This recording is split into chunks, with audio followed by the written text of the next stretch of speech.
안녕하세요. 의사가 읽어주는 피부교과서 김수연입니다. 오늘은 저번 시간에 이어서 챕터 5 가려움증에 대해 말씀드릴 예정이고, 저번 시간에는 만성적으로 긁어서 생기는 피부 질환까지 말씀드렸고, 이번에는 좀 더 구체적으로 여러 가려움증에 대해 말씀드리도록 하겠습니다. 먼저 특정 신체 부위의 가려움증입니다. 진료실에서 보면 특정 신체 부위를 유독 가려워해서 진료실로 내원하는 환자들이 많은데요. 그 중에서 가장 대표적인 것은 항문 생식기 소양증입니다. 가려움증이 다른 부위에는 없으면서 항문이나 회음, 생식기 경우에 발생하는 경우입니다. 급성 가려움증으로 발생했을 경우에는 대개 감염질환이나 접촉 피부염이 원인이겠고, 만성 가려움증의 경우에는 앞서 말씀드린 만성 피부질환이나 악성종양, 시민성 요인으로 주로 발생하게 되고, 여기서 가장 대표적인 것은 시민성 요인으로 발생하는 6주 이상의 만성 가려움증이 되겠습니다. 항문 생식기 소양감이 잘 발생하는 이유는 몇 가지가 있는데, 가장 대표적으로는 이 부위의 특성이 있겠습니다. 이 부위는 점막과 인접하기 때문에 가벼운 상처 등에 민감하고 다른 피부 부위보다 온도가 높습니다. 그리고 땀도 많이 나고 습도가 높고 밀폐되어 있기 때문에 소양감이 자주 발생하고, 따라서 치료를 위해서는 이런 부위의 특성을 최대한 제거하는 것이 도움이 되겠습니다. 병변에 염증이 없을 경우에는 가려움을 줄여줄 수 있는 칼라민 로션이나 리도카인, 프라목신과 같은 국소 마취제를 사용할 수 있고, 염증이 있을 때에는 약한 스테로이드 연고나 칼시뉴린 억제제를 하루 2회 바르고, 피부 보호막이 깨져 있는 경우가 많아 재생을 위해 보습도 같이 시행해야겠습니다. 다음으로는 수인성 소양증, 아쿠아제닉 프루리투스입니다. 이 질환은 물과 접촉 시에 접촉한 피부의 변화는 없이 심한 가려움증이 나타나는 경우입니다. 아무 기저질환 없이 발생하는 특발성인 경우와 기저질환이 있는 경우로 나누고, 기저질환의 경우에는 폴리사이세미아 베라, 진성적혈구 증가증이 가장 흔한 기저질환이겠습니다. 그 외에도 약물로 인해서도 발생할 수 있는데, 항말라리아제나 부프로피온, 클로미프라민으로 치료받은 환자에서 발생한 보고가 종종 있습니다. 이때 이런 아쿠아제닉 프루리투스는 단순한 피부 건조증과 감별하는 것이 중요한데, 감별 방법으로는 그 부위를 물에 10에서 20분 정도 담그고, 이후에는 기름기 많은 보습제나 스테로이드 연고를 발라서 호전될 경우에는 단순한 건성 피부로 진단할 수 있겠고, 그래도 계속될 경우에는 수인성 소양증으로 진단할 수 있겠습니다.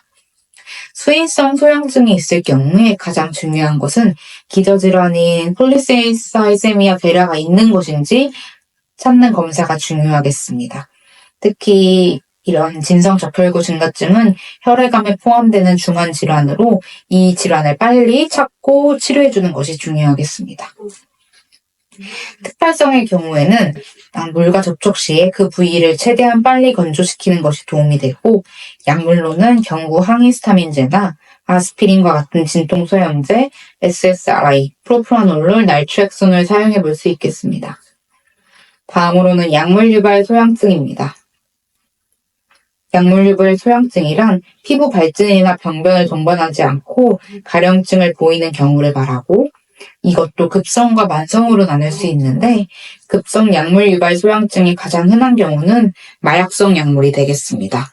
특히 경구투여보다 진통 효과를 위해 척추내 주사나 경막의 주사를 받는 경우 발생 빈도가 더 높습니다. 그 외에도 선택적 세로토닌 제흡수 억제제, SSRI도 급성 가려움증을 유발할 수 있고, 항말라리아제도 유발할 수 있습니다. 만성 약물 유발 소양증의 경우에는 볼륨 익스펜더로 사용되는 하이드록시 엑실 스타치가 가장 많이 발생을 하게 됩니다. 치료로는 가장 먼저 원인 약물을 중단하는 것입니다.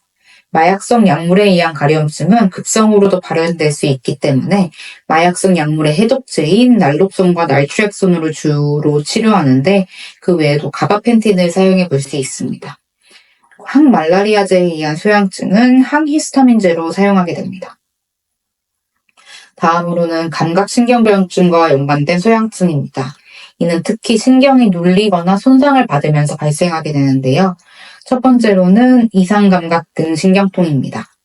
특히 어깨 쪽, 견갑골 근처에 국한된 심한 가려움증이 특징이고, 가려움증 외에 통증이나 감각 이상, 감각 과민이 나타날 수도 있습니다.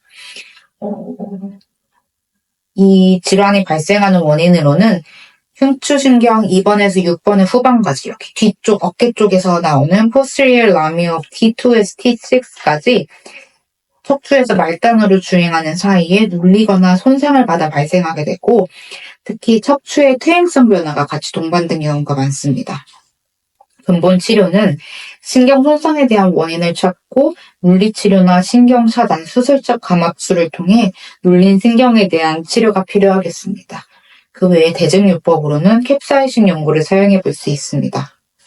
두 번째로는 이상감각 대퇴신경통입니다. 이는 대퇴부의 전 외측에 국한된 가려움증으로 이는 서해부 쪽 요추 2, 3번 신경근에서 시작하다가 주행하다가 인구이나 리가멘트 아래를 지나면서 눌려서 발생하는 경우가 있습니다. 마지막으로는 상완요골 소양증인데 이는 전완의 팔꿈치 후 외방에 가려움이 느껴지는 경우로 이는 앞에 두 질환과 달리 햇빛 노출로 악화되는 경향이 있어 치료를 위해서는 이 부위에 대한 자외선 차단이 중요하겠습니다. 여기까지 피부의 가려움증에 대해 보셨고, 가려움증은 피부로 나타나는 질환이기는 하지만 가려움증의 원인에는 여러 가지 전신질환이나 약물이 관여할 수가 있어서 이런 원인들을 찾아서 치료해주는 것이 중요하겠습니다. 이상입니다.